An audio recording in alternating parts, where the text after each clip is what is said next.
बच्चों, आज जो कथा मैं सुनाने जा रहा हूं वो सिर्फ एक कहानी नहीं है। ये एक रहस्य है जो सदियों से हमारे बीच सांस ले रहा है। ये कहानी है नागमणि की। एक ऐसी मणि जिसकी तलाश में राजा महाराजा और तांत्रिक तक अपनी जान दांव पर लगा चुके हैं। पर क्या सच में नागमणि का कोई अस्तित्व है या फिर ये केवल हमारी कल्पना का जादू है? चलिए आज की रात सच्चाई और रहस्य के बीच की उस पतली सी दीवार को हटाते हैं।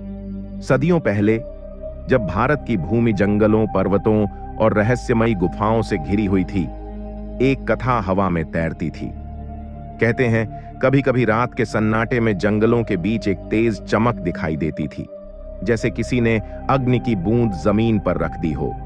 वो रोशनी नाचती, घूमती और फिर अचानक अदृश्य हो जाती।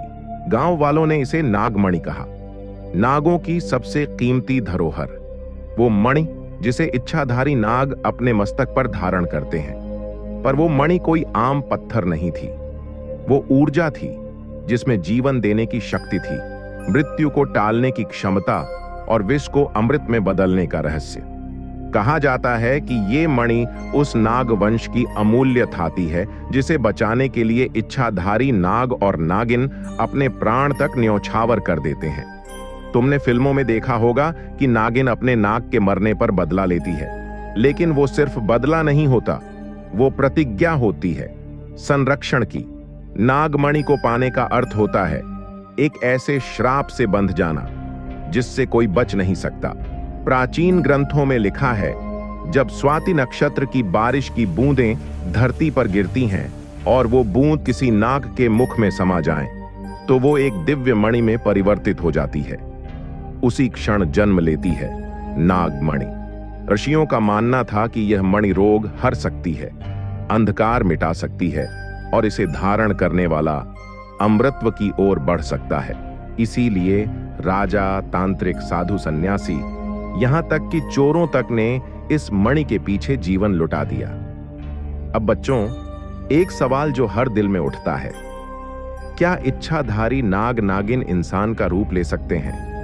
कहते हैं कि हजारों वर्षों की तपस्या से कुछ विशेष नागों को ऐसी सिद्धियां प्राप्त होती हैं जिससे वो इंसानों की शक्ल, आवाज और चाल तक अपना सकते हैं। वो भीड़ में ऐसे घुल जाते हैं जैसे कभी अस्तित्व ही ना हो, और अगर उन्होंने किसी दुश्मन का चेहरा देख लिया तो फिर वो चेहरा चाहे सालों बाद भी सामने आए, बदला निश्चित होता है। अब बात आती है, क्या सांप दूध पीते हैं? विज्ञान कहता है नहीं, सांपों का पाचन तंत्र दूध के लिए बना ही नहीं है, वो शुद्ध मांसाहारी हैं। लेकिन भारत जैसे देश में श्रद्धा और रहस्य एक साथ चलते हैं। नागपंचमी पर लोग दूध चढ़ाते हैं, भक्ति के रूप में, भोजन के रूप में नहीं। कुछ मानते हैं कि इच्छाधारी नाग उस श्रद्धा को ऊर्जा की तरह स्वीकार करते हैं। अब एक अंतिम सवाल जो अक्सर मन में रहता है, क्या सांप बदला लेते हैं? लोक कथाओं में कई ऐसी कहानियां हैं जहां नागिन ने अपने नाग की हत्या का बदला लिया, वो भी इंसानी रूप में। कहा जाता है कि अगर इच्छाधारी नाग या नागिन को मार दिया जाए और उन्होंने मरने से पहले हत्यारे का चेहरा देख लिया, तो वो चेहरा उनकी आत्मा में छप जाता है। बदला कभी कभी उसी जीवन में नहीं, कई पीढ़ियों तक पीछा करता है। आज भी भारत के कुछ इलाकों में नागमणि के किस्से सुनाई देते हैं। कुछ कहते हैं उन्होंने खुद उसे देखा है, कुछ इसे भ्रम मानते हैं। मगर एक बात तय है, जो इससे जुड़ा उसका जीवन वैसा नहीं रहा जैसा पहले था। तो बच्चों, क्या नागमणि सच में अस्तित्व रखती है या ये सब हमारी कल्पना का हिस्सा है? ये फैसला तुम्हें करना है। मगर याद रखना, हर रहस्य को उजागर करना जरूरी नहीं होता। कुछ रहस्य बस महसूस किए जाते हैं। अगर ये कहानी तुम्हें अच्छी लगी हो तो हमारे रहस्यमय परिवार का हिस्सा बन जाओ।